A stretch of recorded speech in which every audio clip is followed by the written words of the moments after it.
the book to the Romans, the foundation of our faith, and this is session number 3.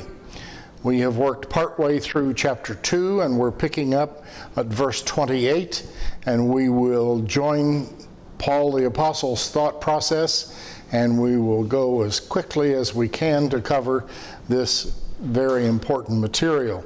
He mentions the truly righteous, or what he has termed in other places, the true Jew.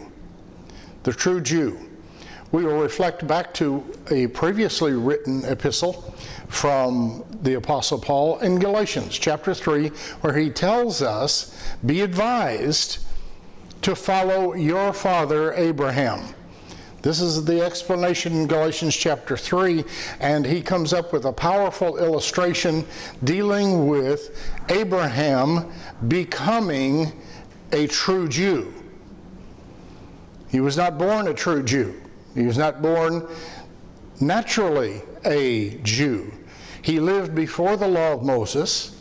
He was a Gentile. He resided in the city of Ur, in the land of the Chaldees, and he was judged righteous by God because of his faith.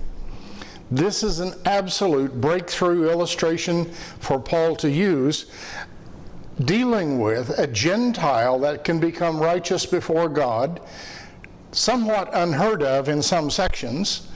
A Gentile can be righteous before God without obeying the law of Moses.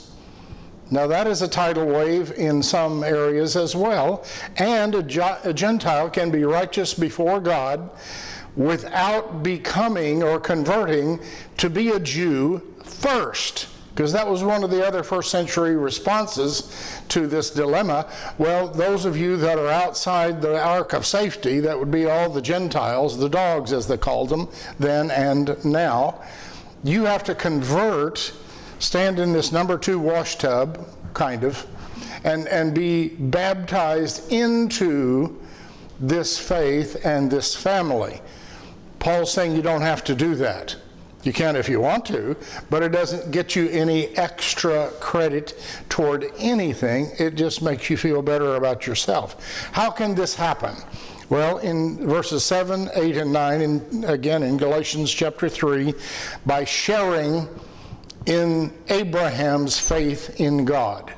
That is the key that Paul gives to us, and this should be material that should be rejoicing by every Gentile that has ever heard this combination of information.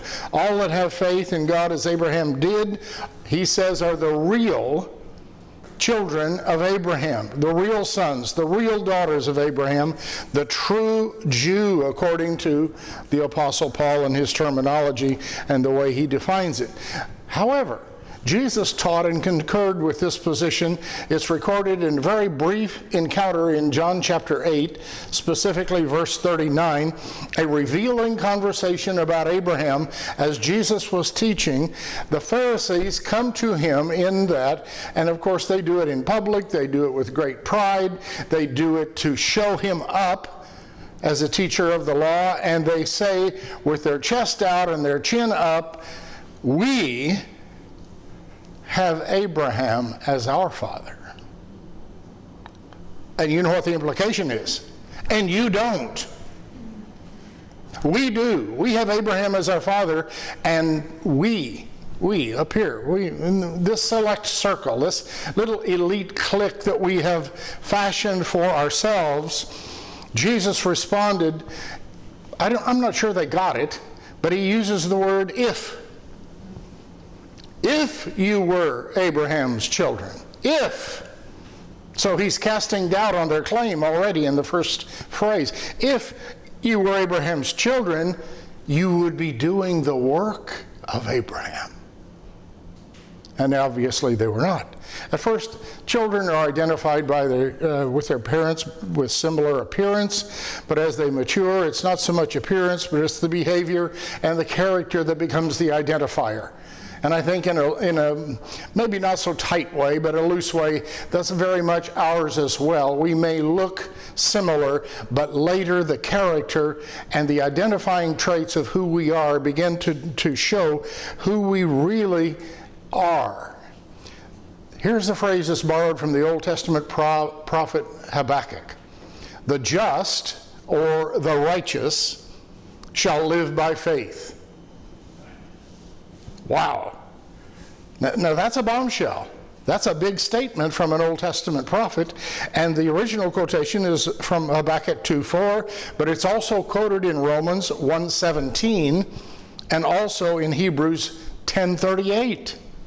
So we have a double quotation there, but the spiritual truth and concept is so important of a statement that we actually possess in the canon of the New Testament 3 complete books that explain that statement.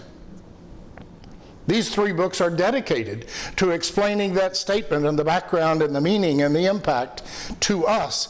The just, and this is from the book of Romans, as Paul is defining what just or what righteous is.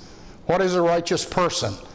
Then in the book of Galatians, he explains how we live, how we shall live, and living out this identity, living out this position, living out this prosperity of spirituality.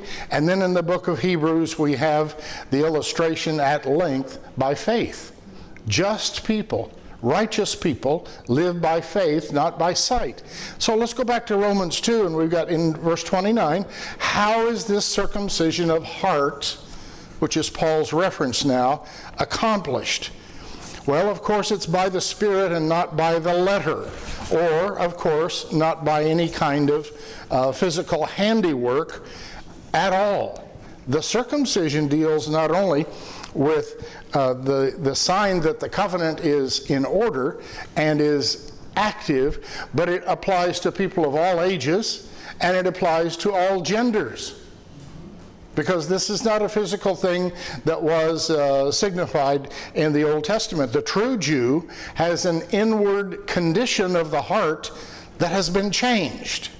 I'll call it spiritual surgery by the Holy Spirit. You can't do this by yourself. Your elders at your church cannot do this. You can't perform this. This is only in the Spirit, by the Spirit, in your internal heart. Knowing the will of God is not enough. We must obey and do His will also. In fact, if we only do know the will of God and fail to do it, it becomes a burden and a condemnation to us. And Jesus promised not to give us any more revelation of truth until we obeyed and followed what we already possessed. In order, see, this, it sounds mean on the surface, but it's not. It's very kind and loving in that He doesn't want to increase your burden of responsibility for instruction and therefore the responding obedience. If you're not going to follow what you've already received, you don't get any more because it's going to overburden you. And you see it from a whole different perspective coming from the heart of love. The major problem that we have here, both in the first century and in today's church as well, is that the outward stuff of behavior and demonstration gains the approval and the praise of men. Men see it. They see that we're living a Christian lifestyle and give us credit for that. And we kind of begin to prime the pump on that as they begin giving us credit for that, we keep feeding the machine even more. And we're headed in the wrong direction when we do that. The inward stuff, the things of the heart, of relationships and of worship, gains the approval of God Himself. He actually praises those who will, with a dedicated heart, put their priorities correct and worship Him in that duality that He explained in John chapter 3, in spirit and in truth. You probably have been to groups or churches where they worship in the Spirit, but they go fantastical. I'll make up a word. They just go off the deep end. They have no basis in truth or revealed reality. There are others that are stuck completely because they have a Holy Spirit prejudice. They're stuck in the Bible and the Scriptures themselves. They worship in the truth, but they never visit the Spirit. This is not as easy as it sounds, because you must be in both realms simultaneously. It's a subset. It's not just spirit some of the time. It's not just truth some of the time. It's both all of the time. And it will challenge every fiber of your being to make sure that you're in one without leaving the other one. And so that's just a word to the wise in these days. Which one do you think is more popular with people today? The praise of men or the praise of God? Well, that's an obvious answer, is it not? Here's the beginning of the good news. First, we all stand before God in initially the same condition. We'll get to this. There's good news and there's bad news, and to understand and accept the good news, you've got to acknowledge the bad news first. But here's some of the good news. And in Romans 3:1, what advantage does the Jew have is the question that comes up. If that is true, Paul, that we all are in the same condition, then I thought the Jew had an advantage. What advantage do they have? Well, the faithful and just God is the title of this particular section of Scripture. First of all, and that's a phrase from the New International Version, and Paul will give more reasons later in another chapter in Romans, but the first and primary reason of the Jewish nation, given responsibility and privilege, that they have received the communication from God first. There's just no way around that. They were selected, they were picked, they were favored. What they and we now as true Jews, as Paul has given us this definition that is inclusive to us as well as Gentile believers, it's what we do with that communication that is very crucial, very important. So verse 3, we're looking at kind of the dark side or the flip side of this. Do I have any power in unbelief? You see, there are those that think that everything comes in twos, everything is dual, but there is power in faith believing. But do you have power in unbelief? Some, just trying to be fair and equal, would say, oh, of course.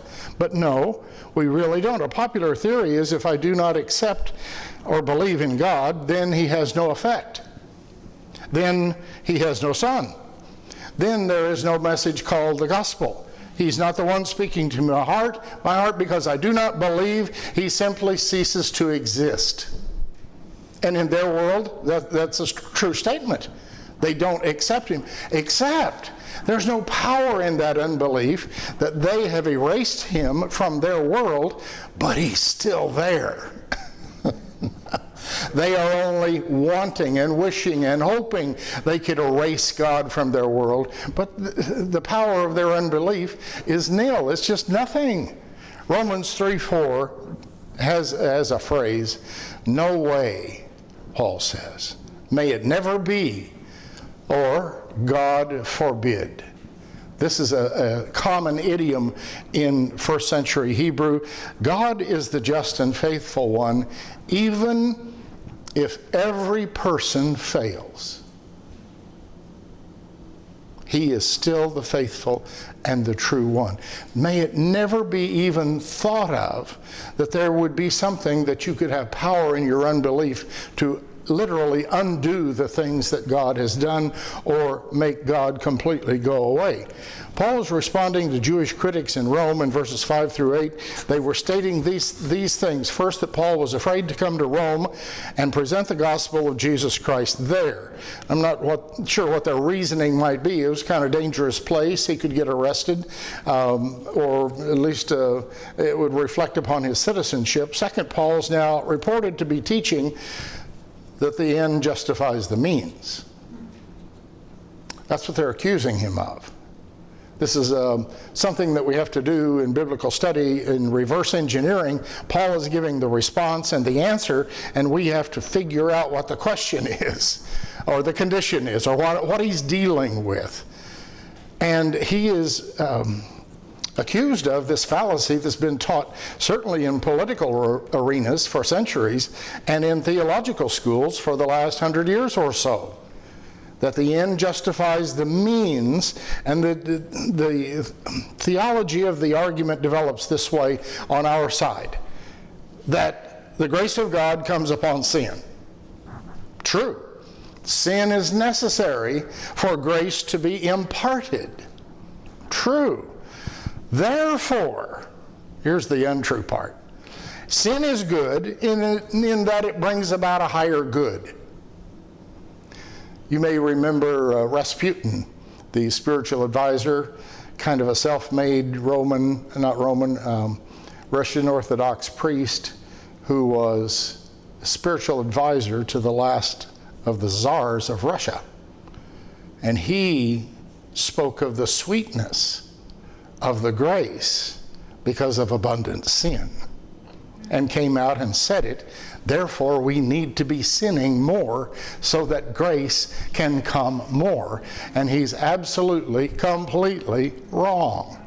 And he's after this argument that the end justifies the means. Paul takes this teaching he's reported to support, and does not, to its logical conclusion. When you take things all the way out, this is really a good practice to do, both politically and theologically. Something doesn't smell right, doesn't feel right, doesn't seem right. Take the logic of that theology and take it as far as it will go. Just keep working it until you reach the point of silliness. Then you know what you're dealing with. Run it out to see if this is God's plan. And in this case, it's not. Paul says this is the total absurdity of that kind of logic or position, and he says he does not even need to debate such a point, but concludes with this thought, that those who teach this deserve their punishment. It's so wrong, I'm not even going to argue with you about it. But if you're teaching this, and you're accusing me of teaching it, you deserve your punishment. You're going to deserve what you get, and it's not going to be pretty. In verses 9 through 12, we're still in Romans chapter 3, there is a conclusion from Paul, and he uses the word, and this all-sweeping term, all. There I use the word to use the word. He says, there's not a group without excuse for their wrongdoing. You know there's a difference between a reason and an excuse. A reason usually has a pretty good ground to stand on, or at least some point. An excuse is just something you made up, and the only person in the world that believes it is the person in the mirror. Because you only have to convince one person. That's how good your excuse has to be. You don't have to have the masses convinced. You don't have to have 51% convinced. You only need to convince one person, and that's you. And you don't really have to have a very good, lame excuse as long as you go along with it. And we see that happens all the time. The key is no group, no individual is able to come to a stage of righteousness before God because of their system of beliefs or strict moral code. Even those that have none, those that have some, and those that have a lot of those things, those morals and those codes and conduct. He says we're all guilty. No matter what you fashion for yourself. Oh, I've made up my own religion. I have my own way of worship. Well, you've violated your own rules, my friend. If you'll examine it honestly, you just look in the mirror and go, did you do what you set for yourself as boundaries? Yep. I went over my own rules, and then I goofed them up. Verses 13 through 18 describe the behavior and the characteristics of all people as a confirmation of this previous conclusion. He quotes from the Old Testament in Psalm chapter 10, Isaiah 59, and in Psalm 36. So let me ask this question, just from the sideline. I'm like heckling myself, I think, Pastor. Okay. All right? Is there any excuse for non-Christian behavior? How about from Christian believers? Is there an excuse? Not really. We might understand an extenuating circumstance and your reasoning, but really no. The answer is no. How about from non-Christians? Is there any excuse for your non-Christian employees to steal from the office supply room? Or from inventory? Or from petty cash box? Can you imagine an atheist being just completely honest during his employment application interview, saying, now look, I don't believe there's a God, and so as a result I'm going to be falsifying my time cards, I'm going to be stealing from inventory and selling it out the back door, pocketing the money, I'm going to take my own office supplies from the supply we have here because I don't believe there's a God. And go, no, we can't use you here. Why? That even as an atheist, we expect Christian behavior. We expect honesty from non-Christians. You know what they tell me? I'm only human. Right. Really? You mean the implication that there is something fundamentally wrong with the way that God has created you? That your behavior is naturally flawed just because you're human? There's an additional implication for the Christian believers of giving this excuse. You've accepted God's grace for your life. The Holy Spirit has done His best work to repair and restore you, and you're still critically flawed. God has done His best work, and you're still messed up. And admit it. Not only admit it, you use it for an excuse of bad behavior. Maybe you've been in counseling situations, group or private, and here comes a phrase that says something like, but he's really got a good heart. And I'm telling you, 99.9% of the time, the next statement is the description of his bad behavior. As if you have a good heart, then we're supposed to understand your bad behavior and give you a pass. Furthermore, this I'm only human thing, let me share with you this. I believe we are the closest thing in all creation to God Himself. We are higher than the elements. We are higher than the fish. We are higher than the birds. We are higher than the warm-blooded mammals that may be very close in DNA to us, but they're not there. We're higher than the angels. They are created beings that don't have the will and the choice that you and I do to serve God out of our desire for fellowship and response to His declared love for us. They do what they're told to do. We are a higher being created almost to a godlike level. And for us, of all things on the face of the earth, to say, I'm only human, what a diminishing of the entire creation. If you're only, and I hate that word, only human, you are human. You have a choice. You have a will. You have sensitivity to the Holy Spirit and what He tells you, what He moves on you to do or to not do. Only human. Let me tell you, it's human beings that Jesus Christ died for. We are worth, in God's estimation, the pearl of great price, to be sacrificed, No higher cost could have been given. Jesus thinks that we flawed human beings, are worth saving. And he didn't just talk about it. He didn't just give us a good line about it. He did something in demonstration about it. I love you is his statement. And he paid the ultimate price. A brief outline of review just so far in Romans. Verses 1:1 through 1:17 are just an introduction. A good introduction, but that the material begins at verse 18. 1:18 through 3:20 gives us what we will label the need of salvation. I don't mean to belittle evangelists or preachers of any sort, but we are salesmen. And one of the keys in sales is that you determine the need of your client.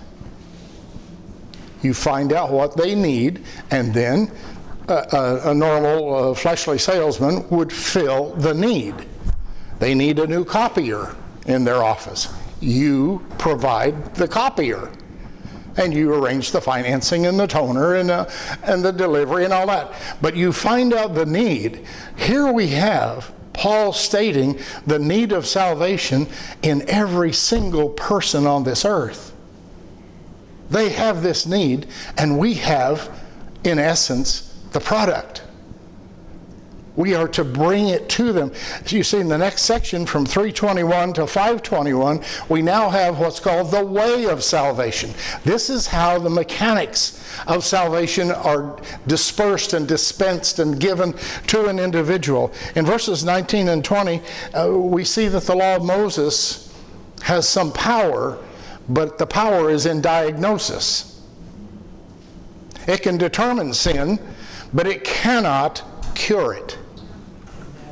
There's no cure of sin following the law of Moses in its entirety. Now, he says in verse 19, the law of Moses speaks to those that are under the law. Now, Paul has in his course has broadened the definition of the law, and he's not just including the law of Moses, but also more than the law of Moses into what we call natural law. Things that are of obvious truth that God has revealed. God has given a revelation of himself to every man, and that revelation, no matter how great, no matter how detailed or small or indirect, must be responded to, accepted, and obeyed. If he has just spoken to, the proverbial isolated man on the desert island, if he only spoke through the elements of nature to that man, he spoke. He revealed something about himself to this person, and God expects a response. Let's commensurate with that which you have been revealed. The more you've been revealed, the more response is your responsibility. The more you know, the more he shows you. To whom does this law speak? This broadened definition of law from Paul. Does it speak to the pagans? Yeah.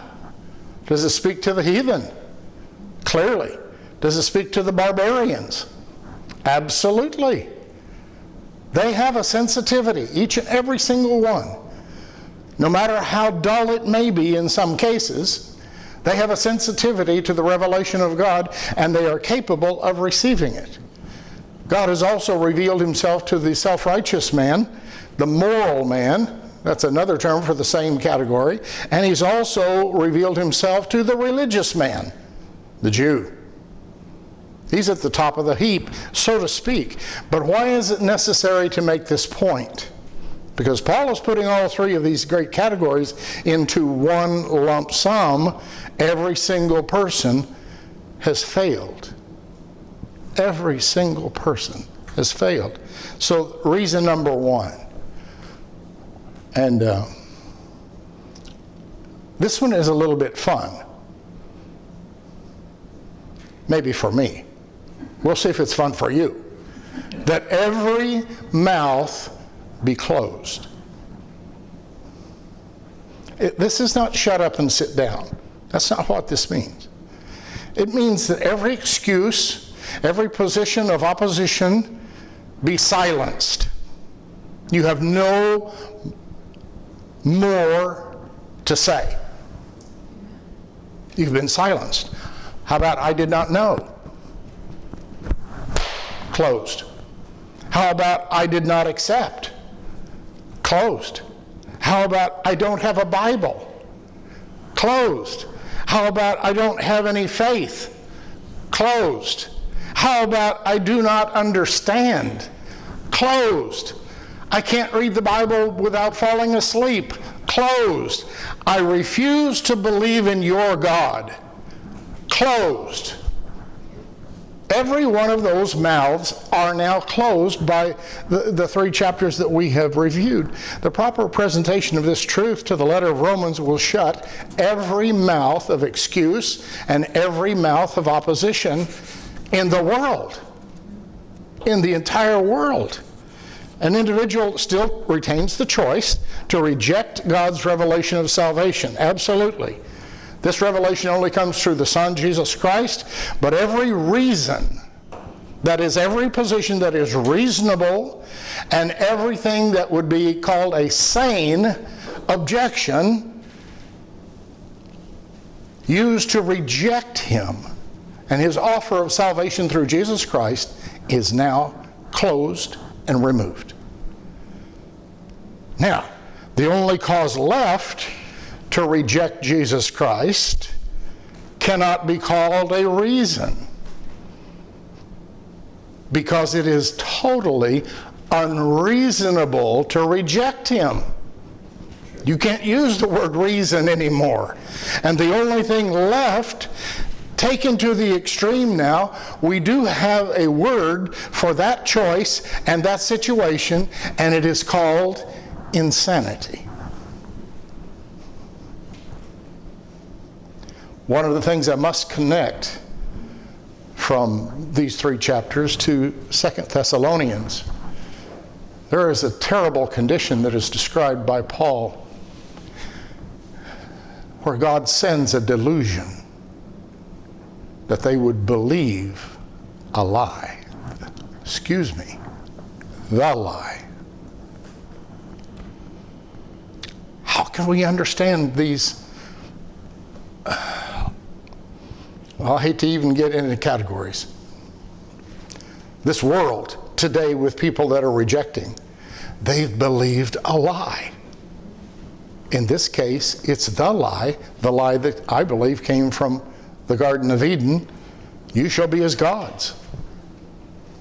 And once they are given that delusion and they believe the lie, they can reject this wonderful offer of God through Jesus Christ, but it is still insanity because it is outside the boundaries and the definitions of reason. It's amazing. Either what God has delivered you from or God has prevented you from being deluded and believing the lie and having to struggle to come back from that even with his help. I think you've probably been inoculated. You've been prevented. You have not fallen for this wile of the enemy and still retain the ability to accept Jesus Christ and the offer that God has through him. Reason number 2, each individual is accountable. All over the world, every country, every culture, every people group, every language, every single person, no matter their gender, perceived or real, no matter their age, lied or real, is accountable for your action. They're not accountable to me. I'm not the policeman for the world. I haven't been appointed or self-appointed, the Canadian Royal Mountie that is on assignment to straighten out and police the whole world, all their bad language and all their bad literature and all their bad movies. I'm not the cop. I'm responsible for me, not for you. I'm responsible to God, accountable to Him, and so are you for you. You must take accountability and credit for what you do. But, Mark, I wasn't potty trained correctly, and my whole life has been messed up. Well, maybe so. My mother warped me at 2 years old. Maybe so. But since you knew, I wonder, this is facetious, of course, I wonder who crept into your house when you weren't looking and taught your children how to lie. Because they learned it and they lied. At some point, and it's pretty early on, I'm not convinced of this age 12 age of accountability thing. Pretty early on, I didn't do it. No, Mommy, I didn't do it. Yes, you did. I saw you do it. I didn't do it. Wow, isn't that amazing? They know the truth. And they choose to lie. They choose to lie. It's sad, but it's amazing. So verse 320 has another thing in it here. He uses the word because. And he reflects a background. The works of the law of Moses, the good deeds done for the benefit of others, can never justify an individual before God. James says you can't obey the whole law. But if you could, let's just theorize. If you could obey the whole law of Moses, now that would be a full-time job. You won't be able to hold any kind of a secular position. I don't know who's going to pay your bills, but following the law of Moses is a full-time job because of the interpretation and the application. But if you could do it, let's just say you're the first one that breaks through. You're still not justified before God. Isn't that amazing? What then is the benefit of the law at all? That's a fair question. And you understand that I switch my hats between prosecuting attorney and defense attorney. I pop back and forth across the venue before the impartial jury, I trust, asking the questions from this side and from that side. What is the benefit of the law of Moses at all? It gives us a moral compass. It defines what is right and what is wrong. Sin is defined in the law of Moses. We know some things about God, principles that are expressed. Paul, I think, used this phrase, that the goodness of the law remains. Not the condemnation, and not the animal sacrifices, and not the incessant study and lifestyle, but those things that are kind of somewhat intangible at times are good for us. Phillips' translation of this passage says this: it is the straight edge of the law that shows us how crooked we are. So he's not advocating that we convert back and go be Jews. He's just saying, here's something good in the law of Moses, that it shows us up. And that's a good thing. Those without the written law of Moses, those with good deeds and with good morals, and those that have received God's revelation in its fullness, every one of those people has committed sin through willfulness, rebellion, and not through ignorance. Even at 2, we know that's a lie. That's not true. Now, we don't get the implication of that. We don't learn the philosophy of it. But we know there's something that's wrong. Share your toys. No. We know disobedience. We know rebellion against authority and many other things. Even the most religious, the Jews, possessed correct, absolutely, minutely correct moral knowledge, and yet they chose evil deeds and bad behavior. It's absolutely amazing. And as you study through Kings and Chronicles and the times of the prophets, you'll see this 7-step cycle, sometimes it's 5, that goes right back around. God retrieves people, He redeems them, He restores them, they become lazy again, they fall into idol worship, and there we go around the circle over and over again. Same people, same idiots. And you know, we do the same thing.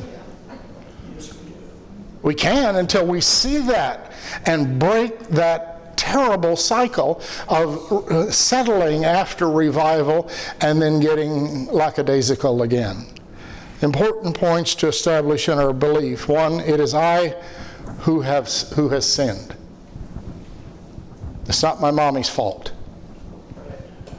Not the rejection, not the poverty, not being forced to go to church. It's my responsibility for my willfulness.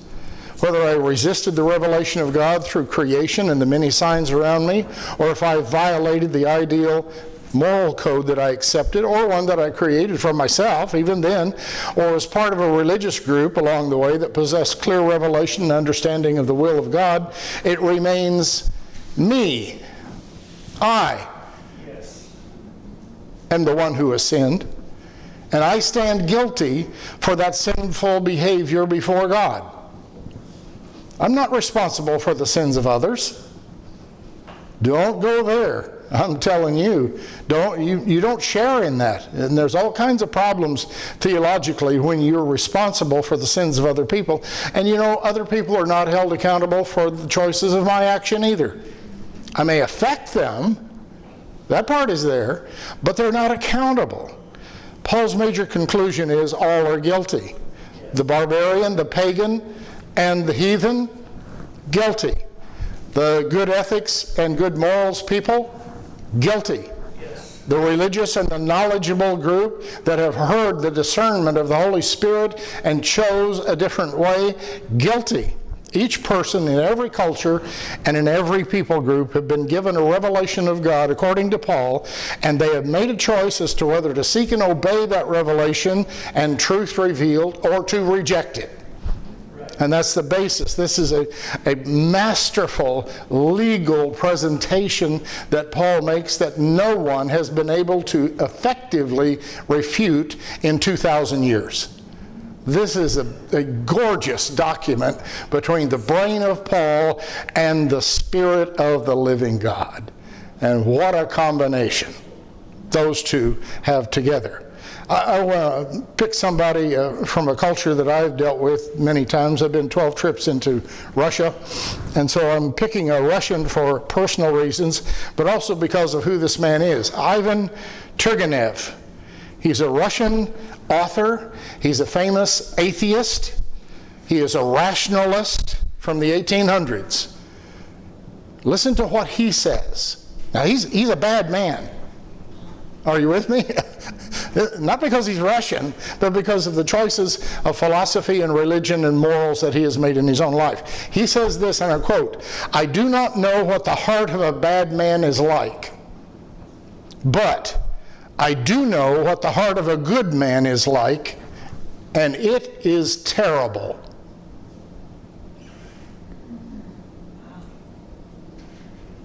How can you say that, Mark?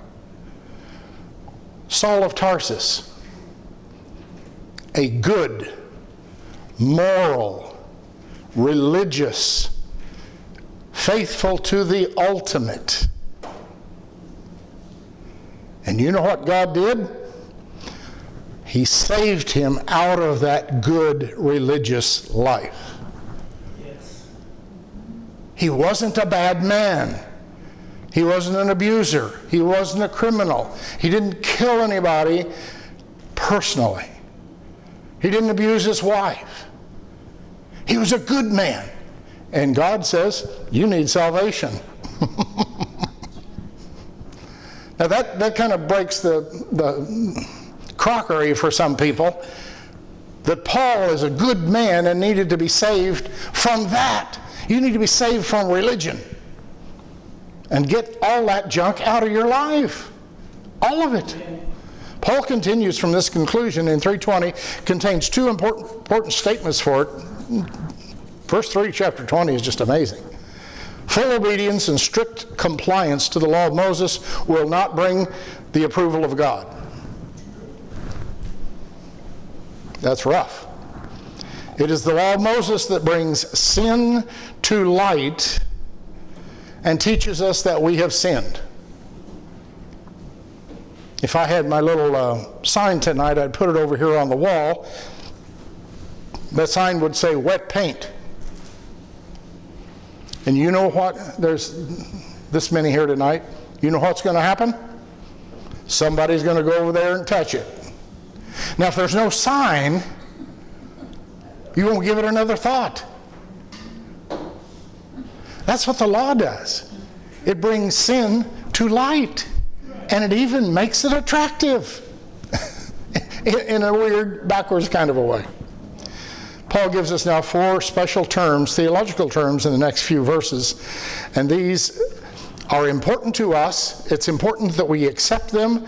And they will bring clarification, a great deal of that, and understanding concerning what I'm going to call the mechanics of salvation, how this thing actually works. Justification is used in Romans 3, 24, 26, 28, I think it's on your page. In justification, God legally announces in the Supreme Court of Heaven that this man, this woman who was a sinner is now deemed and considered to be righteous because he conforms to the demand of the character of God. Literally, he's now clothed in the righteousness of Jesus Christ. It's a legal thing. You are moved categorically in justification. It doesn't mean that everything under the robe of righteousness of Jesus Christ that's upon you is tidy white. But it means you're covered. And your status has changed. The second term is redemption. A familiar term, but also in verse 24, 324, this offering of Christ has come in and made an offer to buy back the slave to sin. To the common observer, it looks like the ruined slave. The slave that has botched up life, messed up completely. And he brings the ransom in redemption. This is truly our own personal exodus from Egypt, the land of slavery and bondage on a personal level. And that is a wonderful type of the Old Testament that just pays off with lots of fruit through our study of types. This is deliverance from the sin penalty that's under the law of Moses. There's a penalty for sin. It gives us deliverance from sin as a power over us as a master. It also delivers us from the bondage relationship to Satan, to Pharaoh. We no longer have that relationship, and we are released to a new life of true freedom and liberty in God, serving Him. Propitiation, not a word that came up in your conversation this week, but a very good term theologically. Verse 25, most simply put, it is substitution. Here's the wonderful provision of the mercy of God in exhibition, that He still demands blood for sin, but He will permit a substitute sacrifice. If you can get any of your friends to step up and pay your price, because your life is due.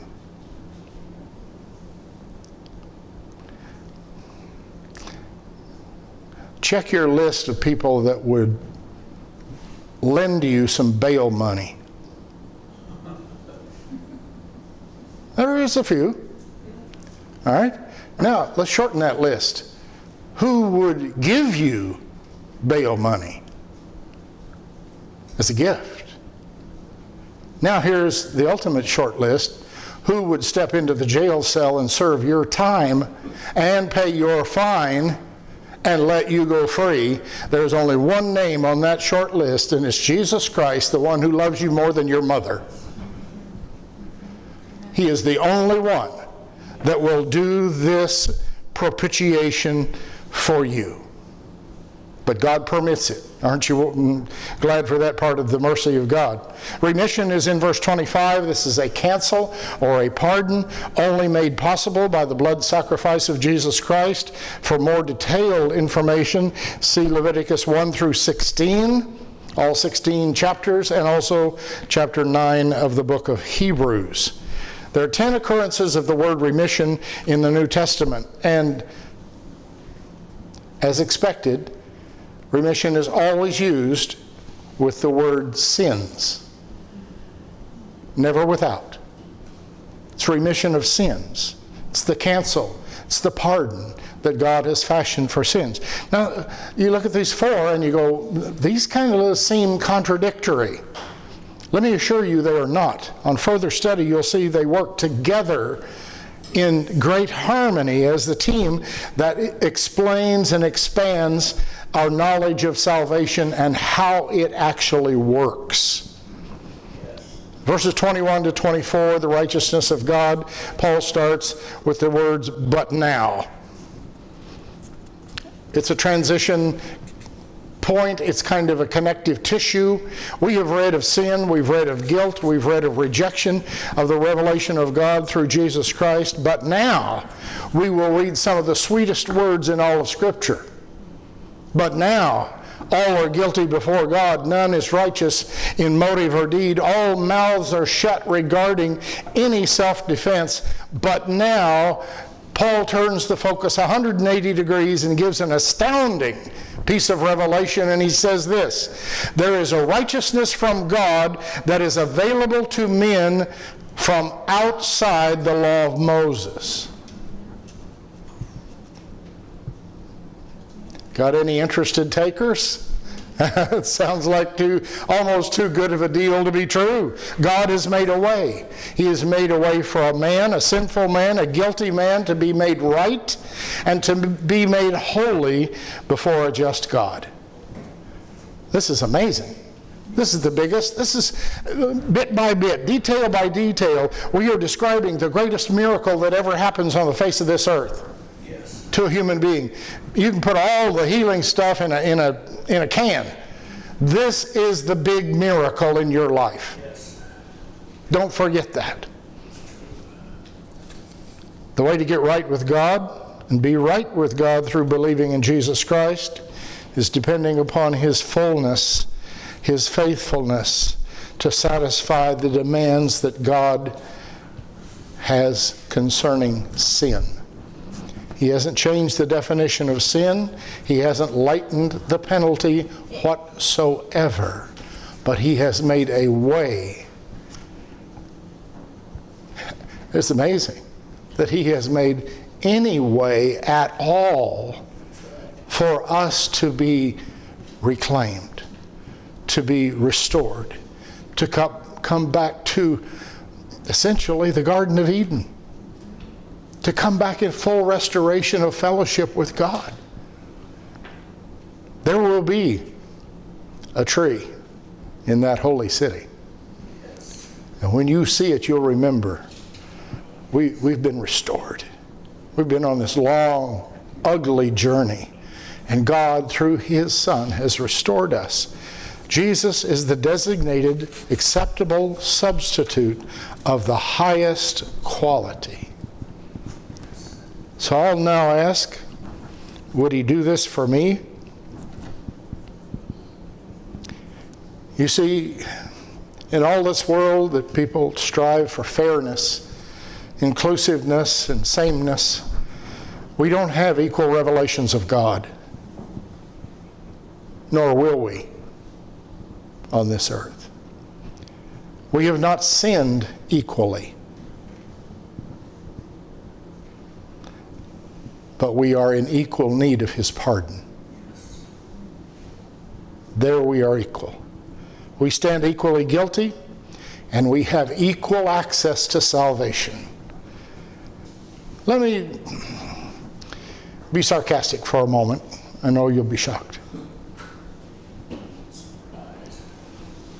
You see, I would expect that there's a type 1 salvation for the heathen, the barbarian, because they need a lot of grace.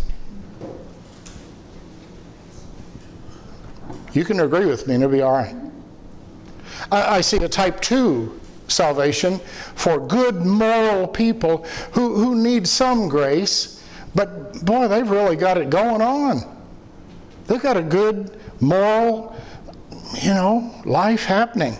And then there's a type 3 salvation for the really religious folks who just need a little tiny bit of grace to kind of push them over the top. No distinction is made from rich or poor, between race or skin color, between male or female. There is one type of salvation, and it is a one-size-fits-all variety. It doesn't say anything about how bad you've been, how much you need this, how much grace you're going to need to soak up. It's and here's what I'm reduced to it sometimes when I'm around some folks that need a lot of shiny things to get excited about God.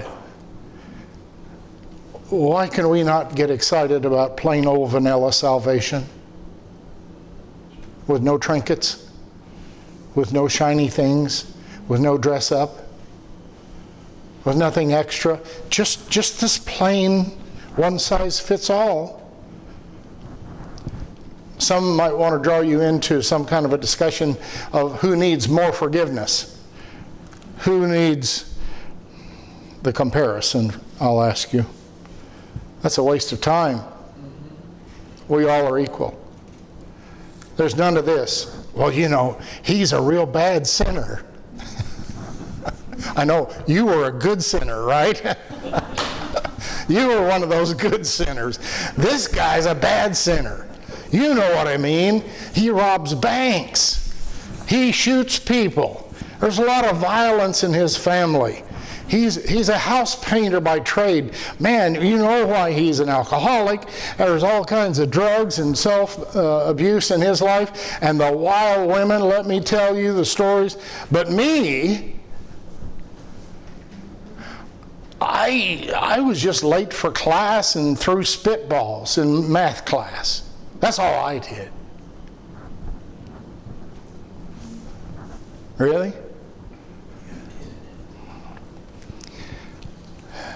Verse 23 uses the phrase, the glory of God. This is a reflection of His nature. To fall short means to lack. Paul makes this point of falling short of the glory of God, because being clothed in His glory is His plan and intention for us. There's a first century Jewish writing entitled The Life of Adam and Eve, and they use this term referencing the glory of God that was in the garden, in their opinion and interpretation, that was used as their clothing and health protection. They were clothed 24/7 in the glory of God before the sin. You see, and I'll be technical for just a second, with the glory of God upon them, underneath the covers, they're still naked. But they didn't know it. They were not aware. They didn't have a consciousness of the lack until sin, and they lost their clothing of the glory of God, their protection, their health protection, their covering before God, and they knew they were naked. They were exposed to the elements. I think it's amazing. I grew up around wild animals. And there wasn't one report in my lifetime where a wild animal was diagnosed with death because of exposure. They have protection. They live in the cold. They have fur. They have reduced bodily functions. They hibernate. They don't die of exposure. If you and I go out there in the Siberian winter, you're dead. Why? You got no clothes. Even if you have clothes, they're not enough. You will die. Adam and Eve knew more, I believe, than they were naked. They were without protection of any kind. They were exposed. How did they fall short? Sin. It's just that simple three-letter word. Romans 3:23 has a comma at the end. Paul's thought that's being developed continues. Justification is explained here. Note that justification, justice, and righteousness all come from the same word in the original Greek. That's all the same word. It just depends on the setting and how it's translated. It's a gift and cannot be earned. It's entirely of the grace of God, and it comes through the redemption of Jesus Christ. That's amazing. We can now have the glory of God. Not in one of those special camp meeting services where for 15 minutes there's some kind of a cloud in the house and a wonderful manifestation, and it's great. I'm talking about 24/7 individually. Just as powerful as that demonstration that happened at camp meeting or wherever it was that you remember. Verses 25 and 26, the blood of Christ. Why did Jesus Christ die publicly? Why was such a brutal price necessary in the substitution price paid for my sin? To demonstrate the righteousness of God, that He is fair, that He means He will not make an exception for me. Some of my Christian friends have a Catholic background, and I hear them praying for special dispensation. God, we need a little extra thing in this situation. You know, it's me. It's me that's calling, and I need a little extra in this deal.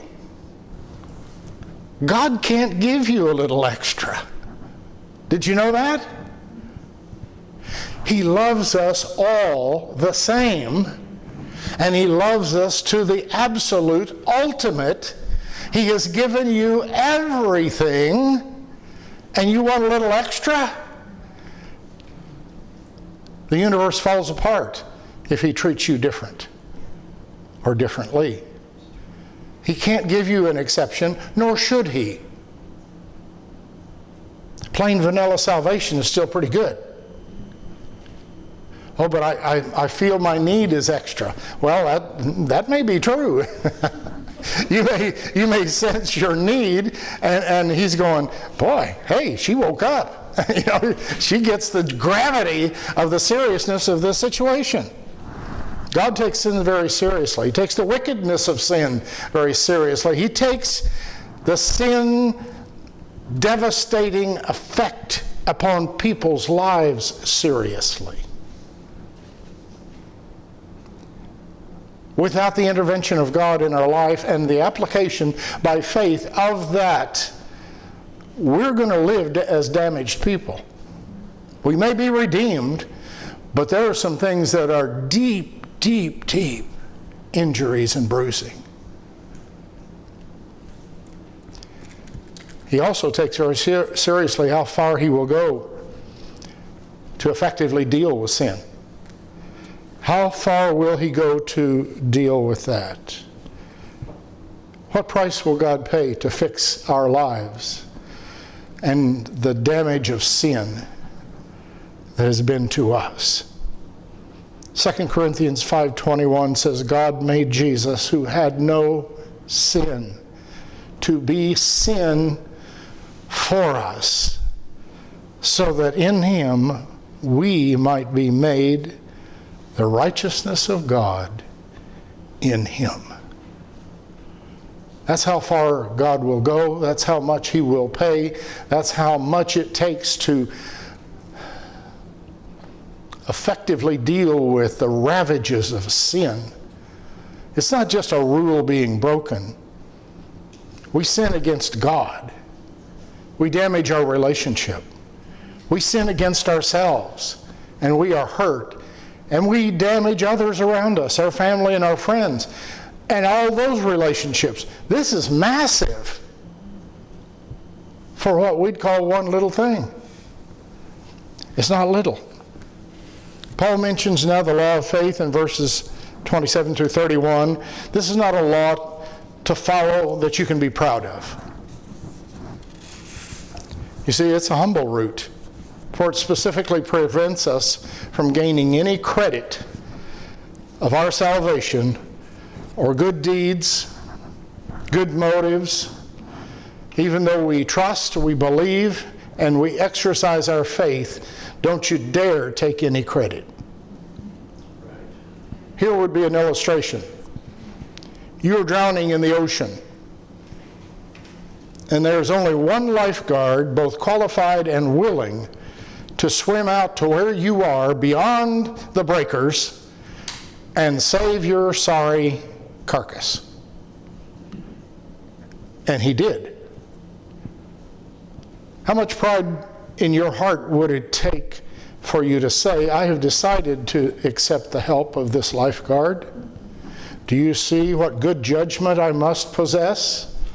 Don't you think I've made a most intelligent choice of who I allowed to rescue me when there's only one available and willing? No, we'd be humbled to know that not only a stranger, but it is someone we considered to be our enemy previously, who gave up his life for us that we would be able to live. Our response would be, no, sir, we want to say thank you, but it just seems so inadequate in light of what you've done for me.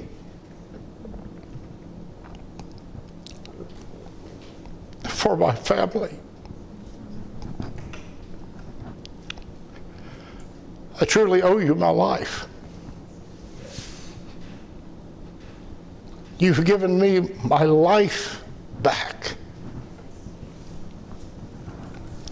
The first part of the book of Romans is dark and hopeless in its introduction, including the phrase in Romans 3:19, guilty before God. That's the bad news. However, there's a lot more that God wants to communicate to us, and here begins some of that good news. In 3:21, the wonderful word, but. There is a beacon of hope, a light shining in the darkness in a world filled with sinful men, and we now have righteousness posted to your account. In Romans 4:3 and 4:5, it's translated as counted. In Romans 4:4, 4:9, 4:10, 4:11, it's translated as reckoned. This is an accounting term. In Romans 4:6, 4:8, 4:22, 23, and 24, impute is the word that's used. All three words, counted, reckoned, and imputed, are all the same word in the original Greek, logizomai. The exact definition is this. It's a numerical calculation, an accounting term. The metaphorical definition is to put down or to post to your account. This has been posted to your account. You have an account with God. There is an entry. It is this word, righteousness, and it's now written on your personal, permanent record. Context for the righteousness of man. First, we know about self-righteousness. We always see the basis of pride and greed. But the context for the righteousness of God. Oh, you talk about a horse of a different color. Here is a characteristic of his nature and of his person. It is a provision by God for the salvation of mankind. Let's refresh justification for a moment. I know we spoke on it last hour. Statement by God in declaring a sinful man to be righteous and now acceptable in the light of his character that is now like God, based upon the substitutionary sacrifice of Jesus Christ and man's belief in him. That's the response that's necessary. The need of a flesh and blood example to illustrate justification, how it works, brings us back to the dramatic thrust of Romans chapter 4. This is taking a different approach to something we mentioned quickly earlier. The example he gives us here not only illustrates the justification that is so powerful, that's proof both to a Jew and a Gentile that we truly become emotionally overcome with its strength. For those that are coming out of Judaism, Paul could not use the example of a contemporary first century Gentile who has accepted Jesus Christ. That's not a good enough illustration. That might be acceptable for the Gentiles, but it's not acceptable for the Jew. The Jews view the Gentiles as the dirty, hungry little boy at the window of fine dining, and of course he wants in to share the goodness of God. Paul uses an example of a first century Jew who sees Jesus as the Messiah and believes unto salvation through him, and he would be termed a turncoat, a reprobate. So you can't use a first century Jew, you can't use a first century Gentile. A Gentile would be forced to convert to Jewish faith, to accept the Jewish Messiah from the Jewish scriptures. A Jew would only view such a man as a poor convert of Orthodox Judaism. So what do? Appeal for an apostate? Someone who's totally abandoned his religion and belief for Jesus of Nazareth? Paul's also dealing with those who are criticizing him, saying he has left behind the Old Testament truths and he's now begun to teach something that's altogether new in concept and in practice. And this newfangled belief that you received in the desert by revelation of the Holy Spirit has nothing to do with the accepted scriptures of our day. Paul needs a man standing in the Old Testament whose life will illustrate the salvation of God. Without using good works, without using their religion, no ceremonies, even their obedience to the law of Moses. You know where I'm going with this, don't you? Not only does he find someone who received God's blessing and favor outside of the law of Moses, he found a Gentile to boot. This is just amazing. However many runs you take at this and different perspectives, it's just awesome that God brought all of that training into Saul of Tarsus' life. You see, he doesn't have to look stuff up. He knows it. He knows it well. He knows it as well as anyone alive. Maybe anyone who has ever been alive. There's that possibility. So in chapter 4 of Romans, the first 15 verses are dealing about works, religious ceremony, and the law of Moses. What about works? In verses 1 through 8,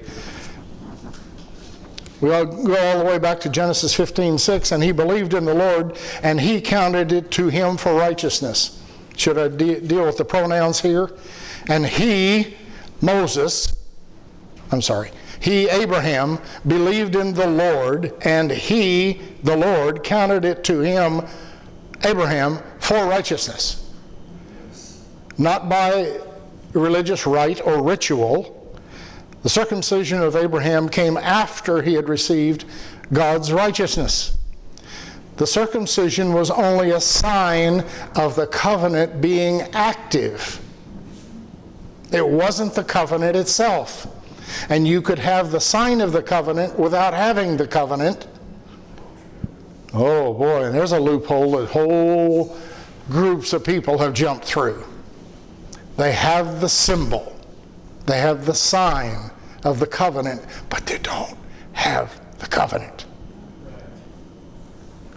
Not by law. This is verses 13 through 15. The promise of the covenant is to Abraham and his descendants and comes by faith. It is not the genetic offspring of Abraham. It's the faith offspring. And Paul has clearly gone through that process in the book of Galatians, that we become the children, the first generation children of Abraham because of our faith in God, like Abraham had faith in God. My faith is like the faith of Abraham. In verse 17, the characteristics of Abraham's faith are these. There is a chosen focus, and that is our eyes are on God and not on the impossibility of the problem. Because if you laid that out as an assignment, it's a problem. How are you going to find somebody? How do you come up with this? We look at him as the God of life. Abraham believes that God can raise the dead. Now, maybe your first thought is going to the son, Isaac. But there's indications here it's going to the seed, singular, seed, singular. Who is that seed? It's Jesus. Jesus is the singular seed, reference to Abraham, always, always, always. He could raise him from the dead. Of course he can raise Isaac. Of course he can raise Isaac. Not a problem. Also, the third thing is he is the God of miracles. Abraham believes, and I'm including you in the offspring as men and women of faith today. Abraham believes God can and will bring into being that which does not now exist.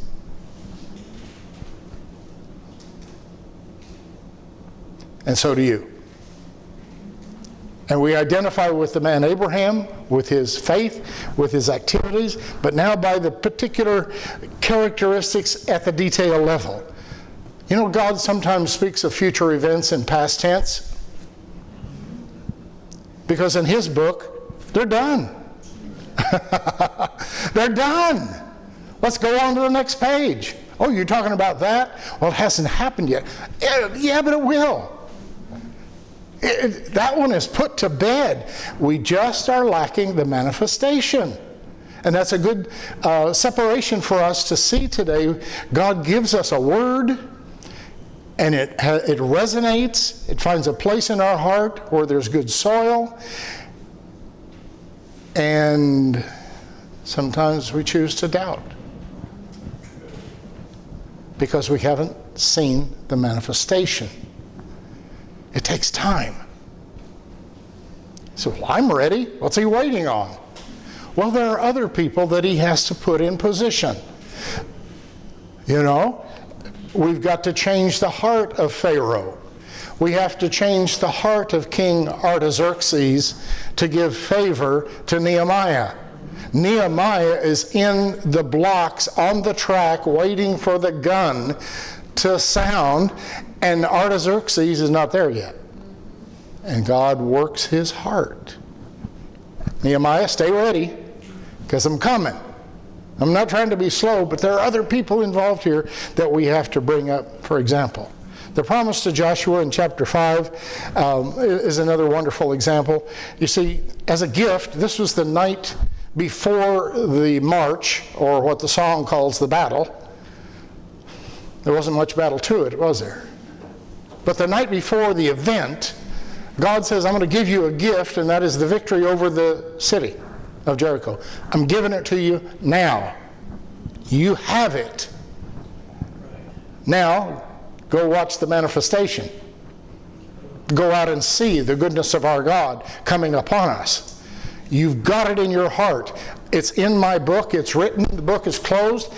Brother, it's yours. Now begin to live in accordance with that expectant manifestation. Romans 4:18 says, in hope against hope, he believed. That's from the New American Standard Bible, and it's a very interesting phrase, the way they have brought that about. In hope against hope, he believed. Is that confusing to anybody? On one hand, there's hope. Hope that Abraham would be the father of many nations by Isaac, just as God had promised. He's got that one filed away in permanent category, don't you know?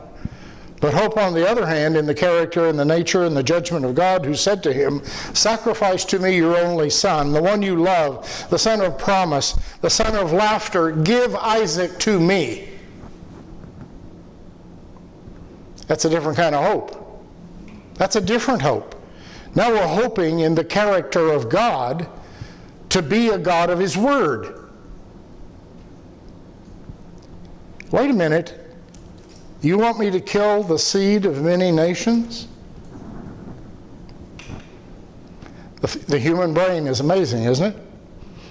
The miracle son that I now have, she is still infertile, I am still impotent, and we are not going to be able to have any more children. You mean that one? The son for whom can be no replacement? Oh, but you'll have other sons. No, I don't think so. Is this the son you want? What do I do in my life when faced with a hope that seems to be contradictory? Then, as children of faith of Abraham, we do exactly what Abraham did, and we trust and believe in him. And I'll reread this New American Standard phrase from 4:18.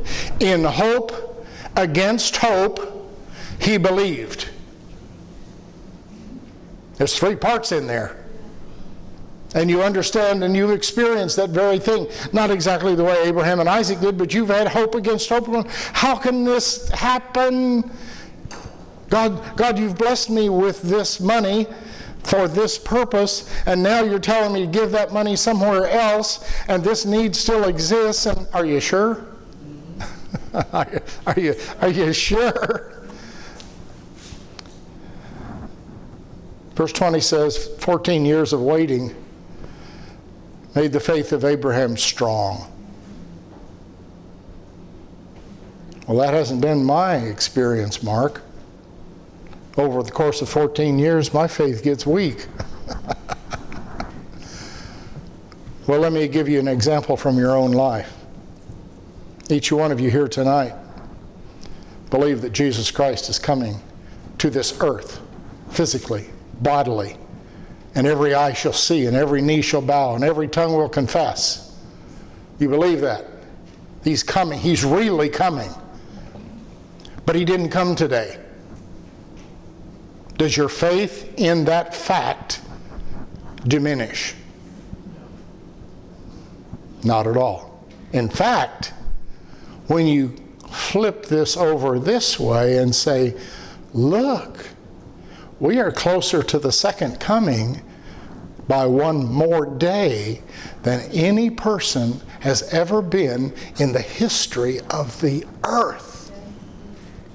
No one has lived closer. There come the bumps. Goose has got nothing to do with it. We are living closer than any person has ever lived to the second coming. Can your faith grow stronger over the years? Absolutely. Absolutely. How? Keep looking unto him, the author and finisher. Here's a phrase that if you've read it here, you've never read it anywhere else. Abraham staggered not at the bump on the head, at the brass knuckles that he got hit with, by the 2x4 over the back of his head. No. He staggered not at the promise. At the promise. The promise is something good. But think of this. This promise is so good that it might take you off your feet. It's that good. So this is not a bad thing coming up. How big is your God? Is he bigger than your problem? Is he bigger than your situation? Is he bigger than the impossible? You know, when things are doable, he assigns them to you or to me. And when they're impossible, he smiles and rolls up his sleeves and says, watch this. And he does what cannot be done. He does what cannot be done. If your problems, situation, and your impossibilities are bigger than the God that you have, I'm just going to try to be polite and say you need to trade your small God in for a bigger one. I try to do this about every 5 years. Looking in the mirror, Mark, your God's too small. You need a bigger God than you thought you did. You need to let him be the mighty God of creation, the one who can speak into existence things that are not. Speaking light into existence is no small parlor trick. What do you work with? Well, you know, watch this hand while I make light with this other hand. No, that's not going to happen. Speaking into existence, because the elements must obey him, and they must continue to obey him until he tells them to stop. And I'm jealous of that on a personal basis. I seem to need cheerleaders. I seem to need exhorters. I seem to need encouragers. I seem to need things to continue to trust God. And light just keeps shining because it's been told to shine. How can I believe in such a great God? Well, simply by having the exact same faith as did Abraham. And I don't know if this little acrostic is on your page or on your slide or not. Faith. Is that on there? Good. Forsaking all, I trust him. It's a wonderful little acrostic. It doesn't work in Swahili. It just works in English, but I'm just going to take it for what it is. A review of chapter 4 of Romans, introduction. The favorite hymn of many people is the old hymn, Amazing Grace. Probably the most often sung or played hymn ever. And yet we find that many of the same people are quite hostile to the concept of grace being a gift. It's a very common view both in the Jewish world and the Christian world that somehow we must demonstrate righteousness to gain the approval of God. And that's certainly not true. They prefer this approach. We get our salvation the old-fashioned way. We earn it. Wow. Justification, a right standing before God, is a result of faith and not just some new concept that Paul drags in here, but it can be seen clearly in the Old Testament. Yes. Paul makes one point in Romans chapter 1 through 3. Each man is in need due to every person having disobeyed the revelation of God to them. Their need is justification, but justification is not from works, chapter 4, 1 through 8. Not from religion or observances, 9 through 12, It's not from the law of Moses or the obedience to any set of rules, 13 through 15. For Abraham did not obey the law of Moses. There's only 400 years separating those men, and it would have been absolutely impossible for Abraham to obey the law of Moses. And yet he was given the promise, and the law came 420 years later. Justification is available to all men, but it's not exclusive to any special group or subset. Verse 16 says, all justification comes as a result of faith. Of faith. The good news in verse 24, God will accept us by faith just as he accepted the faith of Abraham. And 25, we receive justification through the sacrificial work of Jesus Christ on the cross of Calvary. Kent Hughes writes in his book, Righteousness from Heaven, for once hopelessly lost sinners who received through faith the righteousness of God and now stand justified before him, the true believer was once under wrath, but then was saved by faith, and now he exults with great joy. For Christian believers that are not yet joyful, you don't understand what has happened to you. You just haven't opened the box. You haven't opened your mind. There's a personal passage here, both for Paul and for us. Allow your joy to be contagious. Touched by these verses on the benefits of justification. And he begins verse 5, and we'll just look at this very briefly. Therefore, we have peace with God. After all this, therefore, is connective tissue. It is a summary term. It's a gathering term. Therefore, as a result, here we have the transition from the 4 chapters presented to this important doctrinal presentation that's about to come. The term we has frequent usage here that includes you. This is written by a former devout Orthodox Jew who has converted to Christianity, now writing to Italian Gentiles who probably had a pagan background. The Jews look down on Italians? Wait, these aren't Jews and Italians. These are Christians. These are Christians. Knock that other stuff off. I took a DNA test. You know what I found? God is my Father.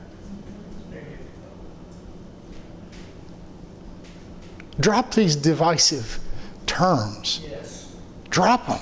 Don't identify with your history, your group, your country.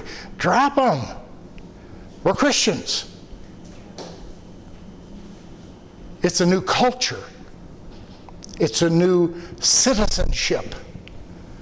It's a new family. It's a new DNA. Ditch the old stuff. Ditch it. I know the Pope is in Canada apologizing for genocide of culture to the indigenous peoples right now, this minute, apologizing. Why? Because missionaries introduced Jesus as the only way to salvation and messed up their culture. Well, there's nothing in my culture that I want to retain, let me tell you. None of it is beneficial. None, except to build up my ego, my better than thou attitude. Verse 1 says peace with God. We're brought into acceptance with God, a position that is of immediate possession, not a feeling, not an emotion. Philippians 4 speaks of the peace of God. We rejoice, we are jubilant, we are shouting about it. What about Eastern religions? They offer an endless nightmare of reincarnation. Existentialists think the concept of the future is absurd. Evolutionists offer us no comfort at all. None. Christians, they rejoice in the hope of the glory of God. verse 2 in chapter 5. Watch now for the first element that can produce and is connected to the next. Tribulation produces patience or perseverance, the ability to abide or to live under pressure. I know a little bit about your lives. You're under some pressure. Different kinds, different amounts, different times. Sometimes during the day, sometimes at night. But you're under pressure.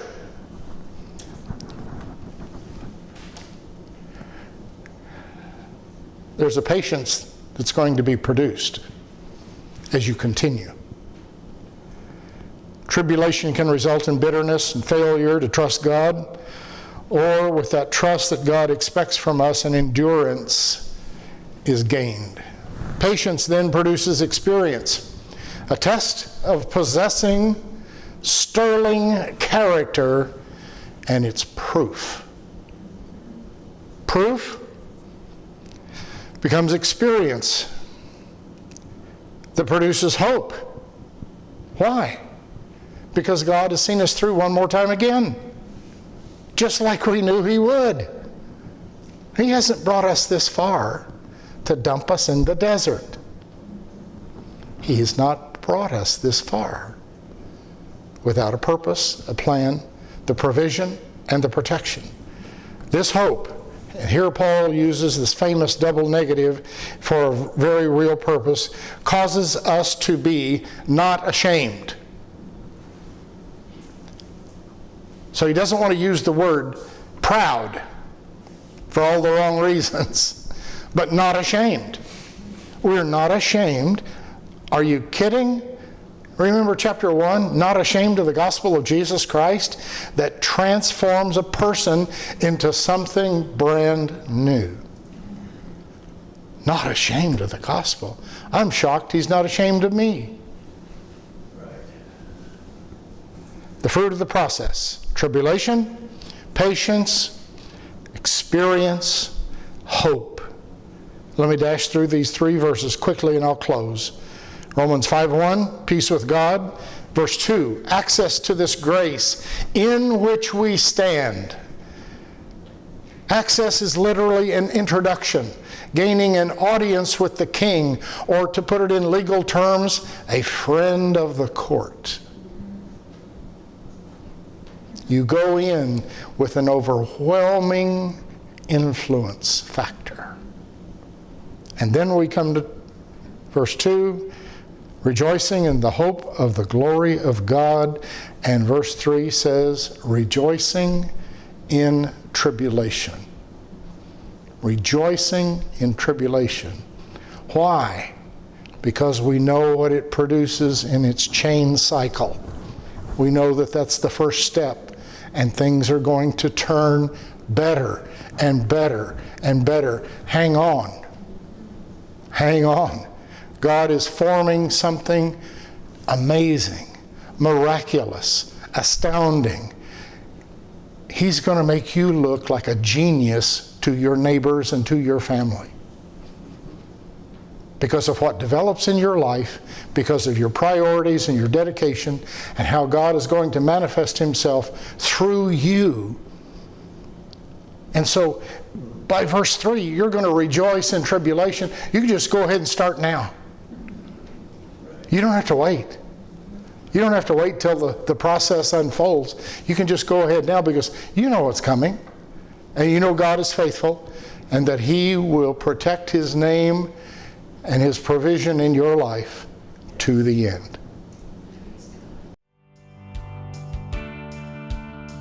Thank you for watching Studies of the Christian Faith. This program has been produced by A Life Devoted to Ministry, LTD Production, and is home of Training Trainers to Lead, a part of the International School of Missions and Evangelism. We hope you enjoyed watching this program.